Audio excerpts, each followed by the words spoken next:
Hazrat Anas radiyallahu anhu reports that Hazrat Umar radiyallahu anhu said, I confirmed with my Lord in three things, or my Lord agreed with me in three things.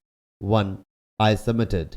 O Allah's Apostle sallallahu alaihi wasallam, I wish you would make Abraham's station as a place of prayer. 2. I also submitted.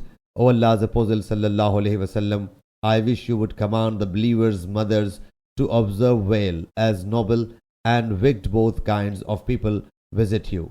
So Allah Jalla Jalaluhu revealed the words regarding veil. 3. And I came to know that the Prophet sallallahu alaihi wasallam has been displeased with some of his wives. So I went to them and advised, if you continue displeasing the Prophet sallallahu alaihi wasallam, Allah Jalla Jalaluhu will grant him in exchange better wives than you.